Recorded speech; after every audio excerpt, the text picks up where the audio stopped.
الصالحين اللهم لا سهل إلا ما جعلته سهلا وأنت تجعل الحزن إذا شئت سهلا.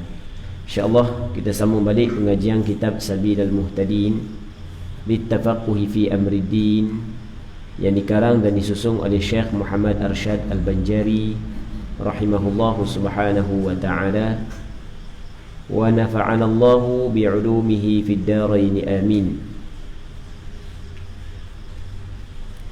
Kita muka surat 96 tak? Mana? 8 pagi.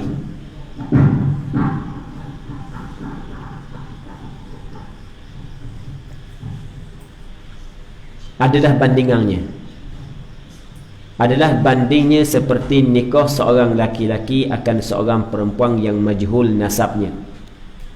Kemudian maka diakui anak akan perempuan itu oleh bapa laki-laki itu. Seperti katanya akan dia bahawa isterimu itu anakku, dan sabitlah dengan dia nasab perempuan itu daripadanya. Tetapi tiada dibenarkan oleh suaminya akan dia, seperti katanya bahawa isteriku itu bukan ia anak bapaku. Maka dihukumkanlah dengan kekal nikahnya serta sabit bahawasanya perempuan itu saudaranya. Maka tiadalah batal wuduk keduanya dengan bersentuh-sentuhan keduanya. Baik, ni ada satu masalah yang mungkin kita rasa jarang kita dengar, yang mana katakanlah seorang lelaki itu dia nikah dengan seorang perempuan. Seorang lelaki dia nikah dengan seorang perempuan.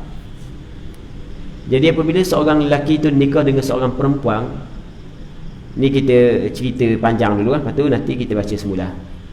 Apabila seorang lelaki itu yang nikah dengan seorang perempuan, maka pada zahirnya perempuan itu adalah halal kepada lelaki tersebut.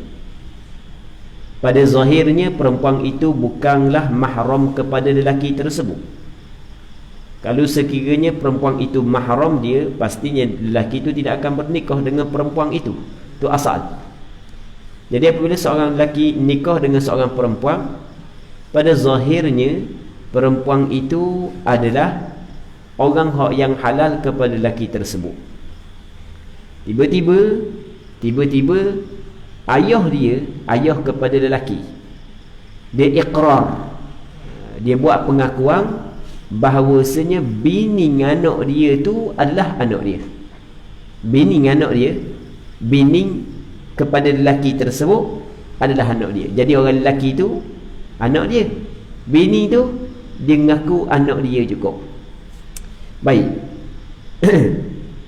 Tiba-tiba si anak menafikan.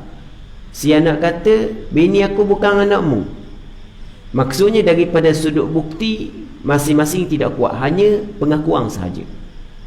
Kalau bukti jelas apa semua sekali, tu tak boleh lah. Ni bukti, maksudnya tidak ada bukti yang lain, hanya semata-mata pengakuan yang dibuat oleh ayah dia. Ayah dia mengaku. Kalau habis orang kabur belaka, tu masalah lain. Ni kita kata semata-mata pengakuan itu dibuat oleh ayah dia. Tak ada, ayah dia kata ni adalah anak aku. Dia kebur kepada isteri kepada anak dia. Sedangkan si anak menafikan, ni bukan anakmu. Kata tok lelaki dia, bukan anakmu. Dan dia kata saat ni itu berpandukan kepada apa hak yang zahir di sisi dia.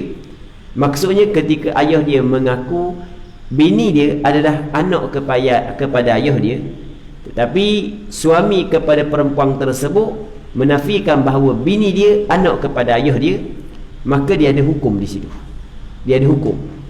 Hukum dia mana? Hukum dia daripada sudut perkahwinan dikekalkan.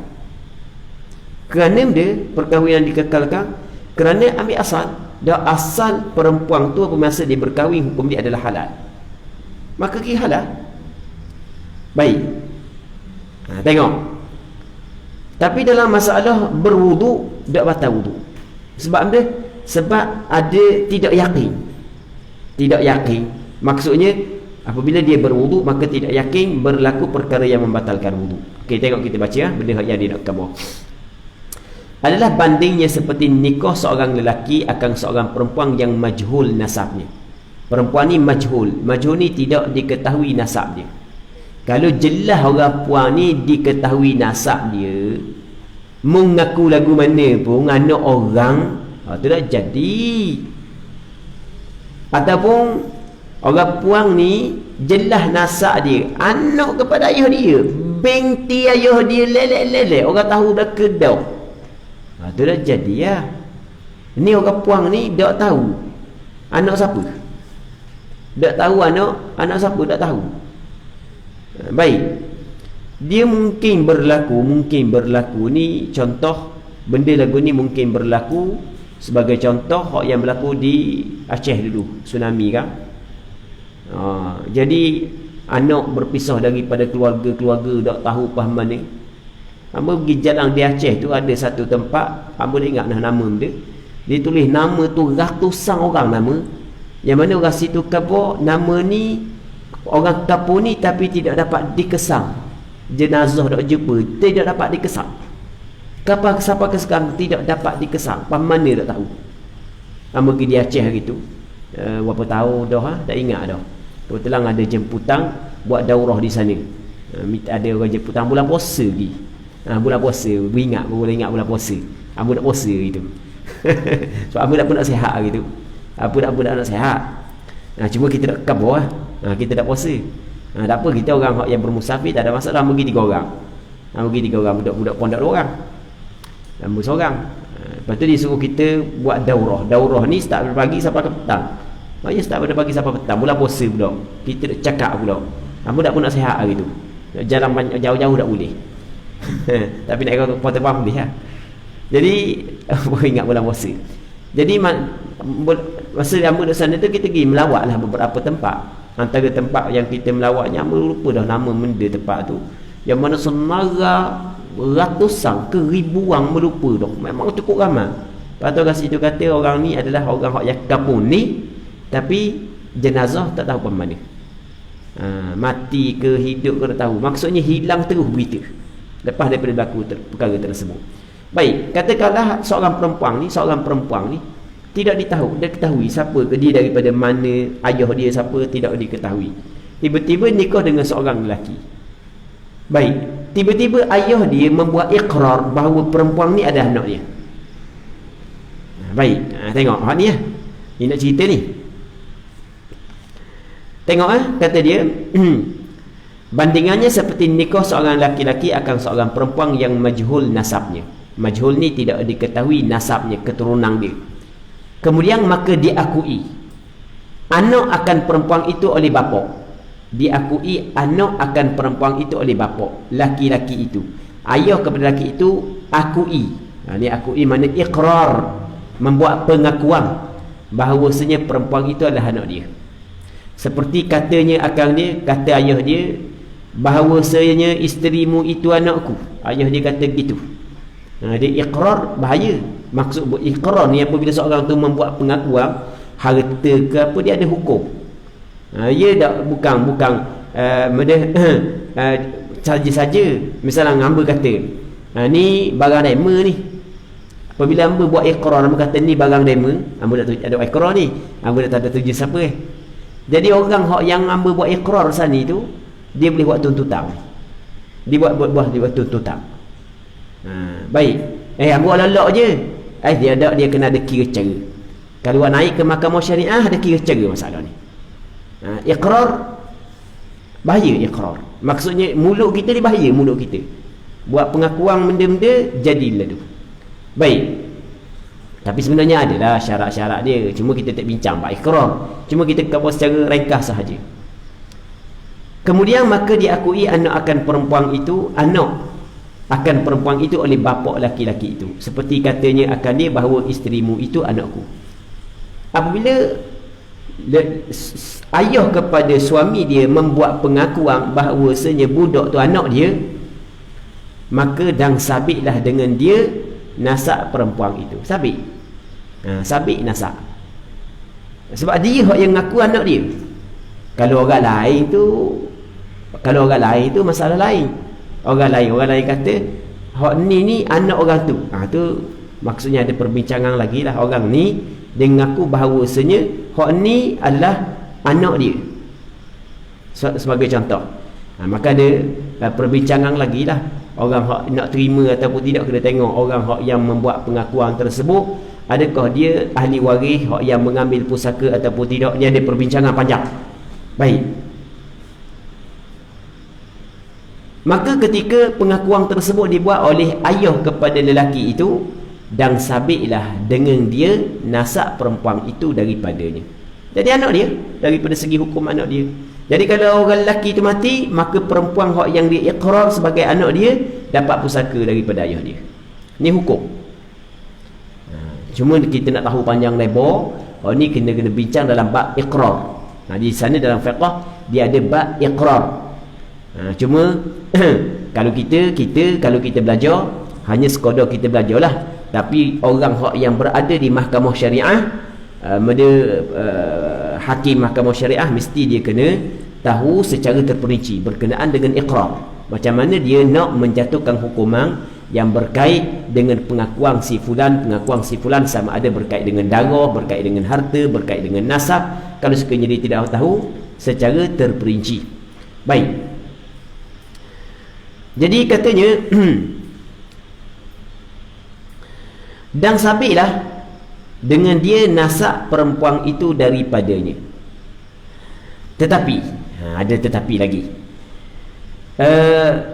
tiada dibenarkan oleh suaminya akan dia. Suami dia tidak membenarkan, maksudnya tiada membenar, tidak mengiyakan. Suami dia tidak mengiyakan. Kalau si suami mengiyakan, jadi terbatal perkahwinan tersebut secara automatik.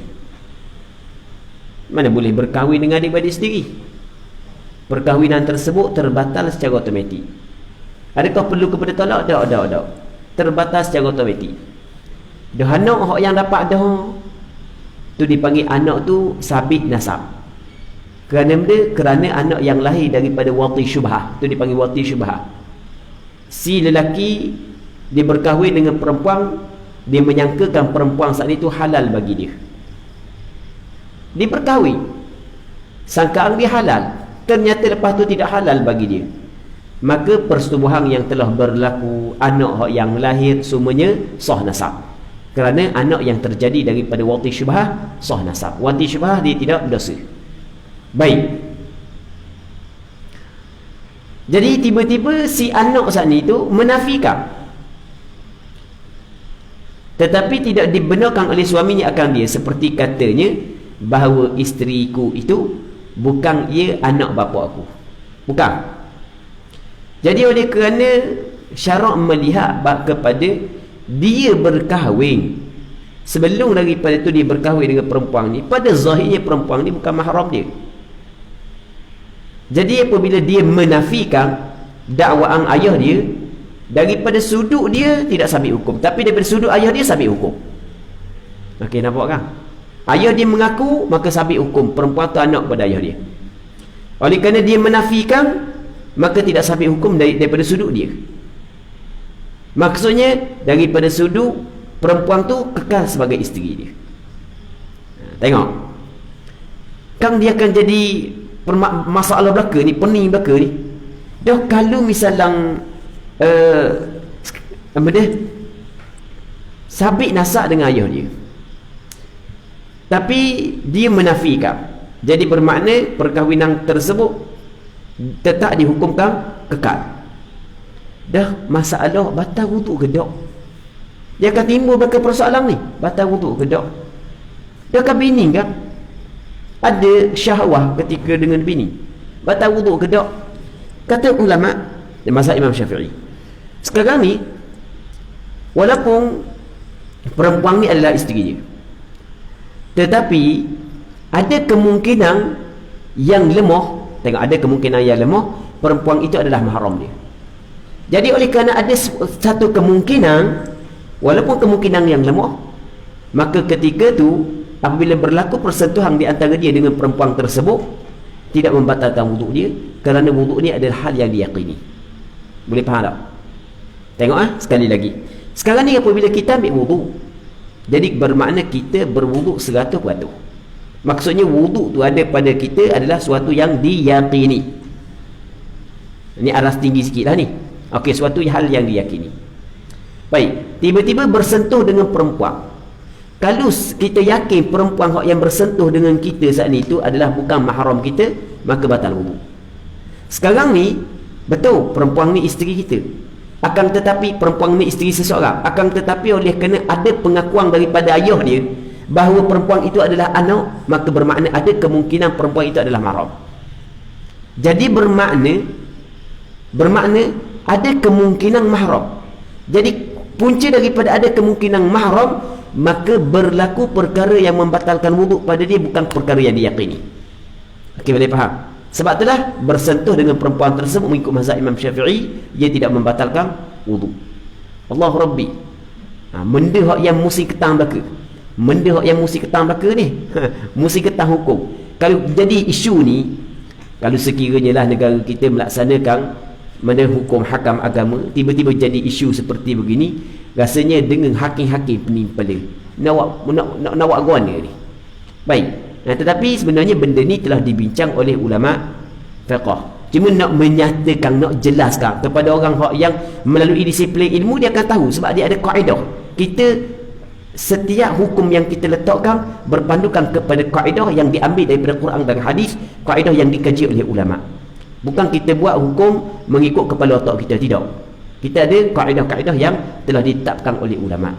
Begini hukum dia begini, begini hukum dia begini. Baik. Katanya maka dihukumkanlah dengan kekal nikahnya, tapi serta sabit bahawasanya perempuan itu saudaranya. Tengok. Tapi maka tiadalah batal wuduk keduanya dengan bersentuhan keduanya. Tengok habis. Dan demikian lagi, tiada batal wuduk laki-laki yang besar dengan menyentuh kanak-kanak perempuan yang belum sampai kepada hak yang diingini oleh lelaki yang mempunyai tabiat yang sejahtera. Tabiat ni maksudnya perasaan yang sejahtera. Yang sejahtera ni tidaklah terlalu ganah sangat. Benda angin dia tu, jiwa dia tidak terlalu ganah sangat dan tidak terlalu sejuk sangat. Kalau hak yang ganah sangat, hak tak boleh tengok, usah kata manusia, binatang pun tak boleh tengok kalau hak yang ganah sangat. Jangan kira hak sejuk sangat. Hak sejuk anak dara pun tak tengok hak sejuk sangat. Kena ambil orang yang ramai-ramai. Maksudnya hak yang sederhana, nafsu yang sederhana. Ni ukuran dia. Kita sebenarnya ni ukuran hak yang kita cerita bab ukuran nafsu sederhana semua sekali, bukan cakap bab lucah dak, bukan. Tapi benda ni hak yang berkait dengan hukum. Penentuan bersentuh laki-laki dan perempuan ia membatalkan wuduk ketika mana lelaki bersentuh dengan perempuan yang telah sampai kepada hak syahwat. Maksudnya orang lelaki yang mempunyai tabiat yang sederhana ketika melihat kepada perempuan tersebut ada dah keinginan.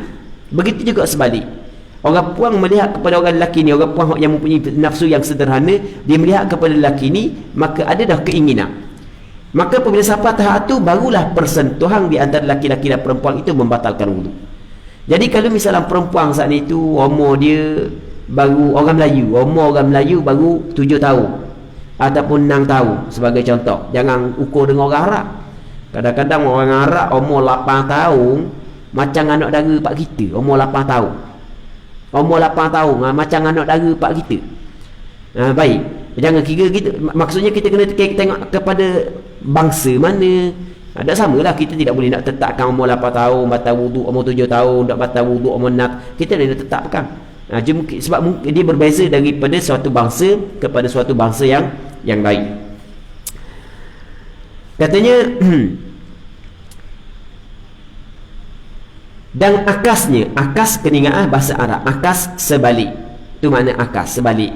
Jadi saat ni untuk orang perempuan, orang lelaki pun sama juga. Jadi kalau lelaki saat itu orang puan yang mempunyai tabiat yang sejahtera, maka ia tengok ada dah keinginan. Dan tiada batal wuduknya perempuan yang besar dengan menyentuh kanak-kanak laki-laki yang belum sampai kepada hak diingini oleh perempuan yang mempunyai tabiat yang sejahtera. Dan akasnya, akas makna sebalik. Perkataan aksun dalam bahasa Arab adalah sebalik. Akas makna sebalik. Dan tidak batal wuduk dengan menyentuh amrad, dan jika ada ia sangat elok rupanya, lagi disentuhnya dengan syahwah sekalipun. Amrad makna benda amrad. Amrad ni kalau kita cakap bahasa kita kok benda muda belia, tu makna amrad. Maksud amrad ni orang ni dak balik lagi. Umur dia 13, 14. Muka dia macam orang puang kang, dah misal tak ada lagi, janggut tak ada lagi, nampak muka macam orang puang. Tu amrad. Baik. Jadi orang hak yang umur tahap-tahap tu, baik. Kadang-kadang ada orang lelaki ni dia bernafsu dengan sesama lelaki. Nasallallahu as-salamata wal afiyah. Semoga Allah Subhanahu wa taala melindungi kita dan melindungi keluarga kita. Melindungi kita dan melindungi keluarga kita. Allahu Rabbi. Benda ni kadang-kadang ada, Allah Subhanahu wa taala uji seseorang. Hamba ada kenal seorang tu kenal dia ustaz juga. Allahu Rabbi. Nasallallahu as-salamata wal afiyah. Dan nak cerita benda ni jadi kita pun rasa takut. Hari tu dia WhatsApp hamba nak jumpa, minta nasihat. Lepas tu hamba kata tak apalah, hamba pergi kuliah sekian-sekian di Kuala Terengganu sekian-sekian, masa sekian-sekian. Lepas tu dia pun mari jumpa. Dia ustaz juga. Baik, orang Terengganu, bukan Kelantan. Jadi ustaz juga. Lepas tu dia bawa satu surat daripada pakar kelompok mengesahkan bahawa sebenarnya dia saat itu kecenderungan dia kepada lelaki. Ada nyakit lagu tu punya. Kita baru kali pertama kita tahu ada nyakit lagu tu. Orang mesti dengar tak nyakit tu? Nyakit tu. Lepas tu pakar di Malaysia di Kuala Lumpur je pakar. Dia cerita tunjuk surat. Nama kata surat dia pun baca. Campur orang putih tak pun tak pernah pandai agak orang putih. Nampak lebong gitu lah. Lepas tu dia pun cerita. Belam-belam nangis. Oh kata. Jadi maksudnya Allah Subhanahu Wa Taala uji dia. Tapi dia tiada lah kata siapa ke benda dengan orang lelaki tak. Cuma kecenderungan dia. Nikah dah ada anak dah. Bukan tak ada anak. Ada anak dah. Baik. Jadi Allah Rabbi. Benda ni maksudnya kita kena minta berlindung kepada Allah Subhanahu Wa Taala untuk kita dan keluarga kita. Katanya katakanlah seorang tu amrad. Amrad ni maksudnya muda belia. Muda belia. Umur dalam 14, 13. Nampak muka macam orang puang. Kadang-kadang ada orang lelaki saat itu, kalau orang lelaki saat itu, kalau tengok orang lelaki yang kelas amrak ni, sudahlah. Baik. Sallallahu alaihi wal afiyah wal iyad billah. Dan tidak batal wuduk dengan menyentuh amrad. Dan jika ada ia sangat elok rupa, comel rupa, lagi disentuh dengan syahwat sekalipun, walaupun ada syahwat, tak batal wuduk. Dan tidak batal wuduk dengan menyentuh gigi dan rambut, bulu dan kuku. Sebab dia tak batal wuduk kerana hak yang batal wuduk adalah kulit sahaja. Rambut, bulu, kuku, hak tu tak batal wuduk. Tetapi sunat yang menyentuh yang demikian itu mengambil wuduk supaya keluar ia daripada khilaf ulama. Jadi kalau hak yang sentuh rambut bini dia ataupun sentuh kuku bini dia, gigi bini dia, maka sunat dia ambil wuduk. Walaupun tak batal wuduk menurut pandangan mu'tamad, tapi di sana ada pandangan yang kedua mengatakan batal wuduk. Maka untuk keluar daripada khilaf, maka sebaik-baiknya kita ambil wuduk. Dan tidak batal wuduk dengan menyentuh anggota perempuan yang sudah bercerai daripadanya, seperti tangannya atau kain, atau tangannya atau kainnya. Dah mensabuh bukan kain ada tanda tak? Atau benda tak akan kain. Seperti tangannya atau tak akan kain. Kain ni bukan anggota dia. Tubuh dia bukan kain saja, budak batal wuduk. Kaki. Jazakumullahu khairah. Kaki. Seperti tangannya. Buku tu tulis kaki dah. Jazakumullahu khairah. Seperti tangannya atau kakinya atau yang lainnya. Sebab kita ambil dia tulis kain. Gitu kita tulis kain tau. Selok. Pegang kain pun batal wuduk selok. Okey, seperti tangannya atau kainnya, kain pula, atau kakinya atau yang lainnya, telinga dia ke, hidung dia ke, ada batal wudu. Jadi katakanlah orang puang tu accident, nasallallahu as-salamata wal afiyah, nasallallahu as-salamata wal afiyah, putus tangan ataupun putus kaki sebagai contoh, nasallallahu as-salamata wal afiyah. Apa makna nasallallahu as-salamata wal afiyah? Kita meminta ataupun kita bermohon, kita berdoa kepada Allah Subhanahu Wa Taala agar Allah Taala memberi keselamatan kepada kita dan afiat. Afiat ni kesihatan lah, Allah Taala lindungi kita. Baik, jadi orang puang tu accident, putus tangan. Kita bila nak pergi sembahyang, tengok putus tangan tu, kita pun ambil tangan tok tepi. Adakah batal? Kata ulama tidak, kerana ia telah bercerai daripada anggota perempuan, daripada tubuh perempuan. Dan jika ada anggota yang bercerai itu sampai senisf sekalipun, bahasa Arab pula senisf. Nisf pun dalam bahasa Arab makna separuh. Walaupun anggota yang bercerai itu sampai ke senisf pun, separuh sekalipun. Separuh maksudnya kalau tangan start dari sini sampai sini, separuh tangan, bukan hanya sini saja, separuh juga tak batal wudu. Tapi kalau tubuh dia tak boleh lah, sebatang tubuh. Ni hak yang cabut daripada tubuh dia, separuh anggota dia sekalipun. Dia kalau apabila dia buat sekalipun, kebiasaan dalam kitab kalau dia buat sekalipun bermakna ada pandangan yang kedua mengatakan kalau anggota tu sampai ke separuh maka batal wudu. Biasa gitu dalam kitab fiqh. Baik, dia mari perkataan sekalipun ni isyarat kepada benda tu ada khilaf. Sebabnya kerana ketiadaan lazat menyentuh sekalian yang tersebut itu. Hanya sekod tangan hok yang putus dah. Nak sedap mana darah pula ada. Allah Rabbi. Kan sedap takut pula ada. Sungguh takut pula ada. Sallallahu salamata wal afiyah.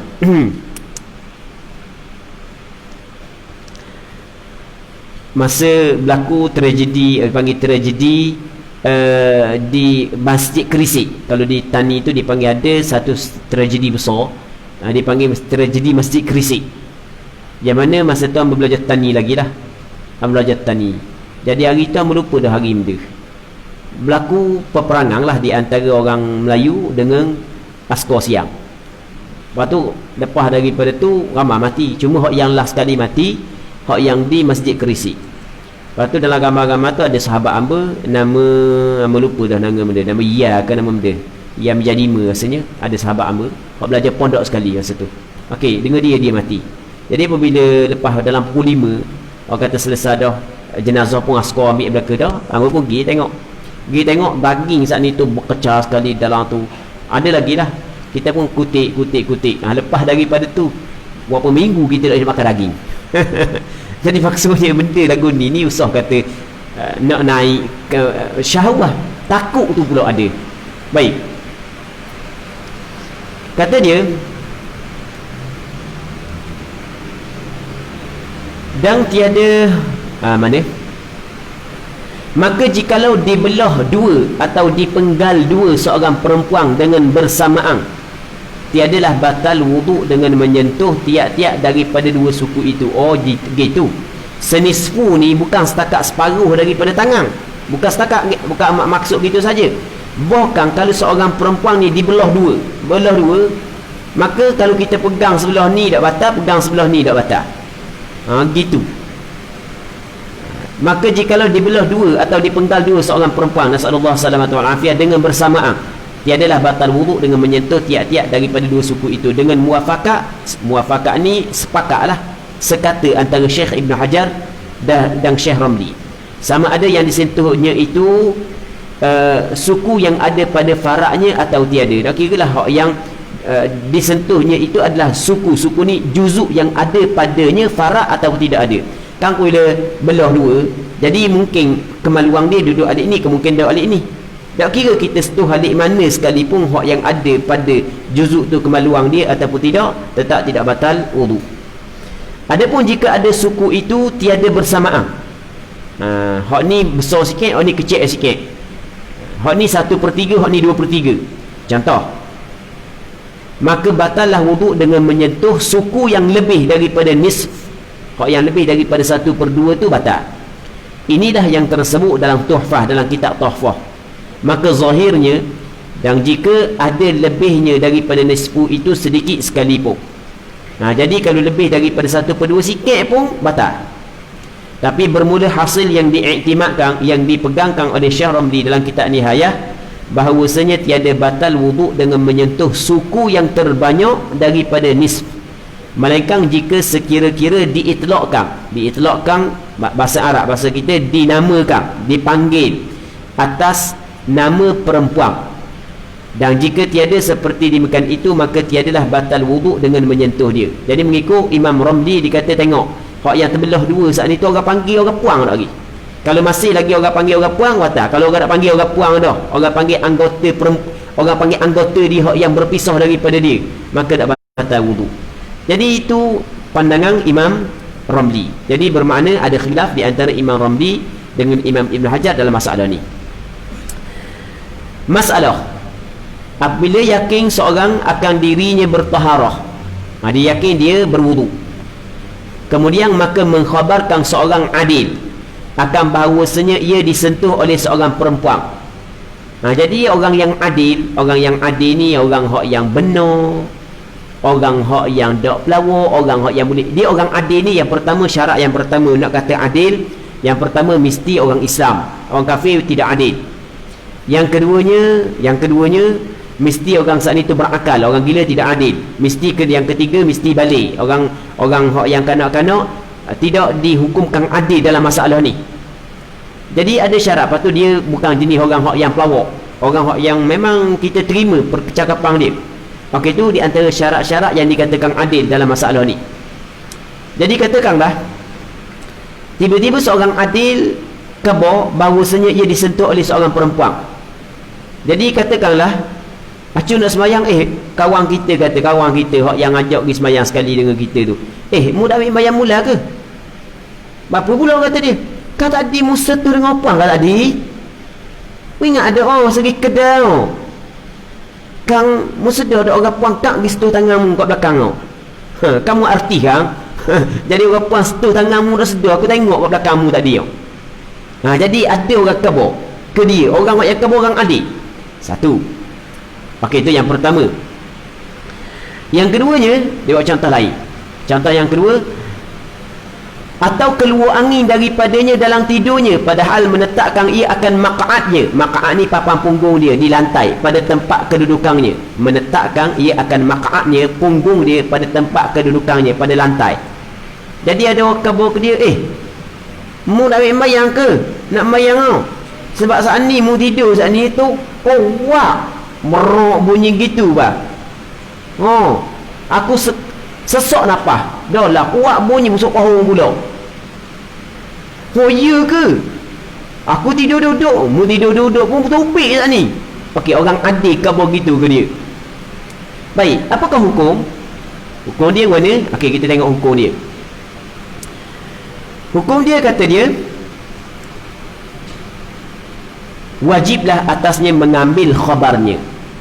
Khabar cerita orang tersebut wajib dia kena ambil, maka batallah dengan dia wuduknya.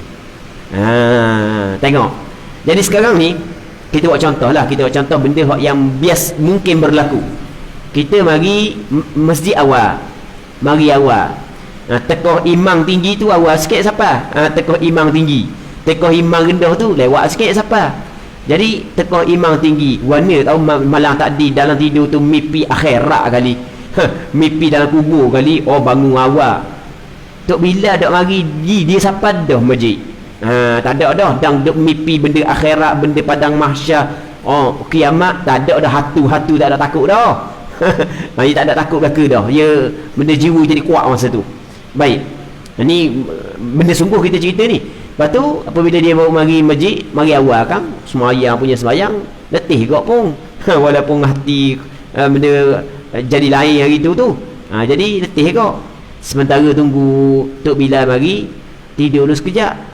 Tapi tidur pun takut batal wuduk. Jadi tidur lah. Congok gitu, tak tidur netang gitu, tidur congok lah. Baik, sampai masa Tok Bilal pun bang. Bila Tok Bilal bang, Dia pun bangun. Dia pun bangun nak sembahyang sunat. Tok Bilal kata, dia ambil wuduk dulu. Sebab awak batal wuduk saat ni, masa awak tidur saat ni tu ketuk. Okey, daripada segi hukum lagu mana? Daripada segi hukum. Sebab dia tak tahu. Dia tidak tahu. Batal wuduk ketuk kan? Orang kebor. Maka kata ulama, kena tengok. Kena tengok mana? Orang kebor kemung tu orang adil ke tak? Orang adil ke tak? Dah Tok Bilal kebor tak kan? Tok Bilal dah adil. Tok Bilal dah adil. Dah nak sabar Tok Bilal dah adil. Okey, Tok Bilal adil. Maka wajib kena terima perkataan Bilal tersebut. Lepas tu wajib dia kena ambil wuduk semula. Baik. Seterusnya kata dia, soal, jika bertanya seorang bahawasanya khabar orang adil itu memberi faedah, ia akan zan jua, dan asal pada orang yang bertaharah itu bahawa kekal taharahnya yang diyakinnya, maka iaitu tiada dihilang akan dia dengan zan yang hasil dengan khabar orang adil, maka betapa kiranya diwajibkan atasnya mengamal khabarnya. Allah Rabbi, ni perbahasan aras tinggi pula dia kata, okey, kan kita ada satu kaedah. Kaedah ni kita kabur masyhur sangat. Kaedah ni, al-yaqin la yazuru bisyak. Benda yang yakin tidak hilang dengan syak. Jadi sekarang ni kita berwuduk, atau kita yakin kita berwuduk, tiba-tiba kita berhadas, ada orang kabur, orang yang adil kabur, dia seorang. Dia kalau seorang ni mungkin betul, mungkin tak betul. Dia tidak sampai kepada hak mutawatir, kita tidak yakin. Tapi sampai kepada hak mutawatir tu lain. Habis suti masjid kabur belaka, sampai ke orang puang-puang pun kabur. Tu hak mutawatir. Tidak mungkin menyalahi, bukan yakin dia ketuk. Sekarang ni seorang ni ada tak kemungkinan dia tersilap? Ada tak kemungkinan dia tersalah? Ada kemungkinan. Jadi seorang yang kabur, dia tidak sampai kepada yakin, dia hanya kuat sangkaan saja, zon saja. Mungkin 80%, mungkin 85%. Tiba-tiba kenapa diwajibkan dia berwuduk? Sedangkan berlaku perkara yang membatalkan wuduk hanya bersifat zon saja, bukan bersifat yakin. Sedangkan kita ada dah sebut kaedah sebelum daripada ni, al-yaqin la yazuru bisyak. Benda yang yakin tidak hilang dengan syak. Dia syak di sini mengikut istilah fiqh, bukan mengikut istilah usul fiqh. Mengikut istilah fiqh, syak adalah benda yang tidak sampai kepada yakin, itu dipanggil syak. Zon termasuk dalam syak juga dalam masalah ni. Sudah. Kalau orang tanya lagu tu, nak jawab apa ni? Jawab bahawasanya yang demikian itu tempatnya pada zon yang tidak didirikan oleh syarak pada tempat yakin, seperti zon yang hasil daripada khabar orang adil pada bilangan rakaat sembahyang dan bilangan lingkaran tawaf, maka tiada wajib mengambil khabar dengan dia. Adapun zon yang didirikan oleh syarak pada tempat yakin, seperti zon yang hasil daripada khabar orang adil dengan hadas atau dengan kena najis air atau kain umpamanya, maka iaitu wajib mengambil khabarnya. Maksud dia zon, dia terbagi kepada dua. Yang pertamanya zon ni maksudnya zon kuat sangkaan. Ada zon tapi syarak meletakkan dia pada tempat yakin. Ada zon syarak tidak meletakkan dia pada tempat yakin.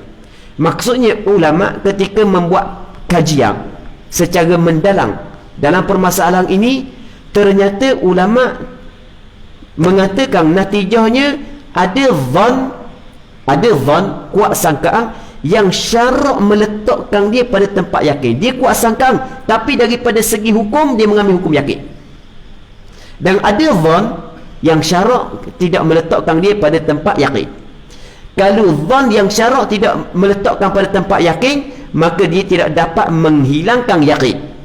Tapi kalau zon yang syarak letak pada tempat yakin, maka zon tersebut dapat menghilangkan yakin. Okey, jelas kan? Tengok, dia kata mana jawapan? Bahawasanya yang demikian itu tempatnya pada zon yang tidak didirikan, yang tidak diletakkan oleh syarak pada tempat yakin.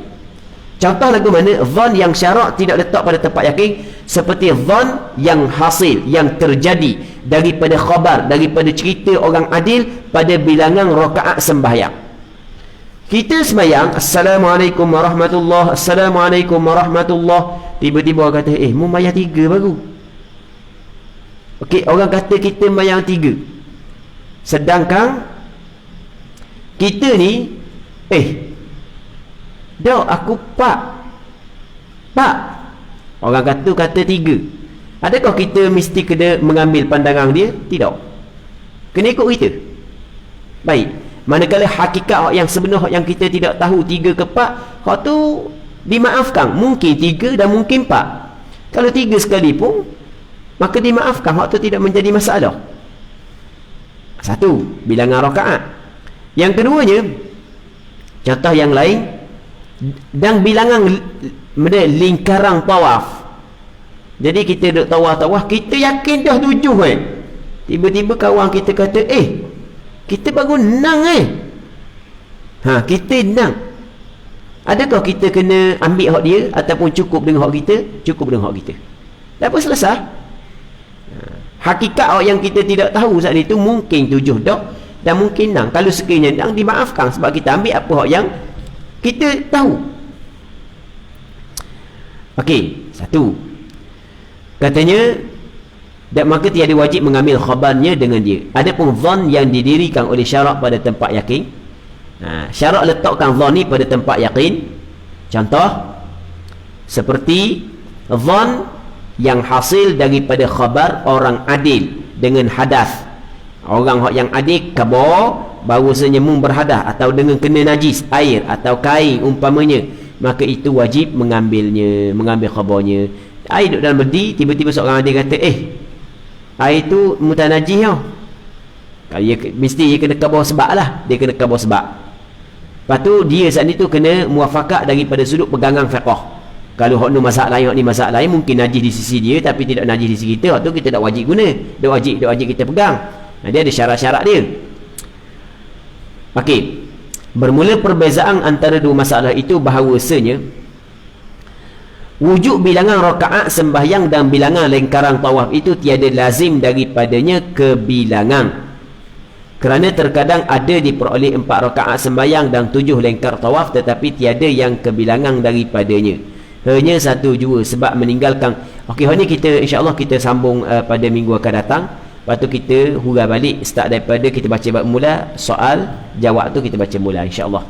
Kita benda sambung pada minggu hadapan insya-Allah. Jadi untuk malam ni kita berhenti sini dulu, lepas tu kita buka soalan sekejap kalau sekiranya ada.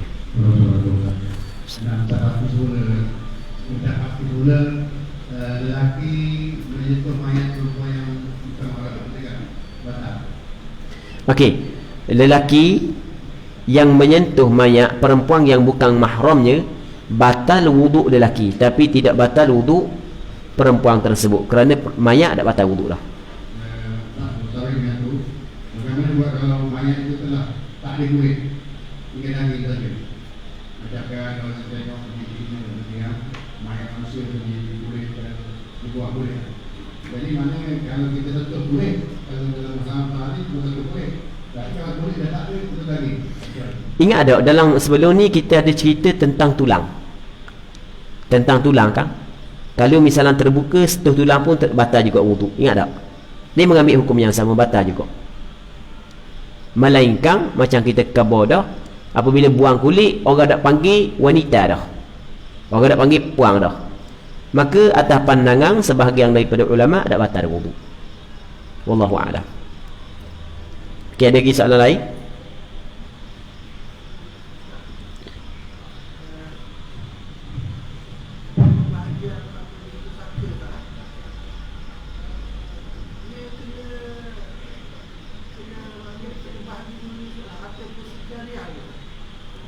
Baik. Pembahagian pusaka, dia kena bahagi dulu harta sepencarian ke bagaimana? Dalam masalah pembahagian pusaka ataupun apabila seorang mati, sebelum daripada kita bagi pusaka ada perkara-perkara yang mesti kita kena laksanakan dulu. Antaranya adalah hak-hak yang berkait dengan ain tarikah. Hak yang berkait dengan ain tarikah ni hak yang berkait dengan zat harta peninggalan. Ni yang perlu diutamakan. Nombor 2, peninggalan pengurusan jenazah. Yang ketiganya hak yang berkas sangkut paut dengan tanggungan si mati. Yang keempatnya adalah wasiat. Yang kelima barulah pembahagian pusaka. Hak yang berkait dengan zat harta peninggalan ia termasuk harta sepencarian. Kerana harta sepencarian adalah harta yang dimiliki oleh dua orang, suami isteri.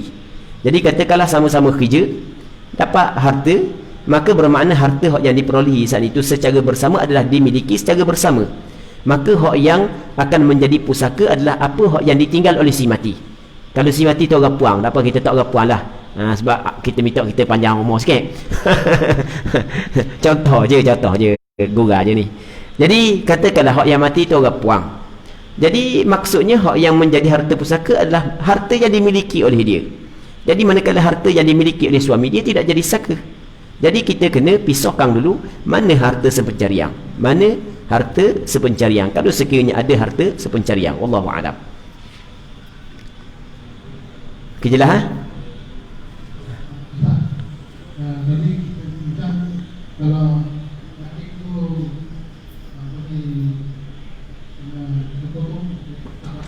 mana? Setengah.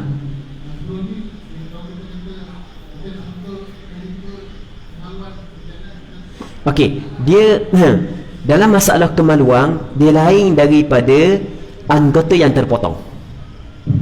Kemaluan batal kerana ia kemaluan. Okey, anggota kerana ia adalah manusia. Nampak kan?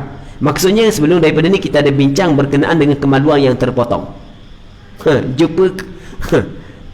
Jumpa hak siapa pula ni?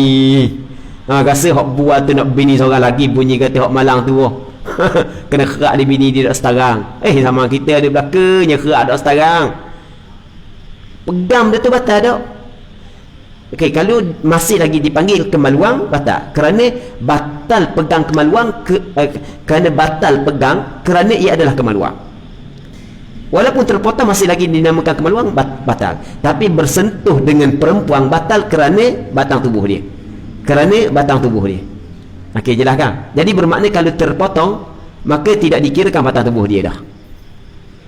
Jelas kan? Wallahu a'lam. Okey, kita berhenti sini dulu untuk malam ni. Wallahu subhanahu wa ta'ala a'la wa a'lam. Sallallahu ala sayyidina Muhammad wa ala alihi wa sahbihi ajma'in. Walhamdulillahi rabbil alamin.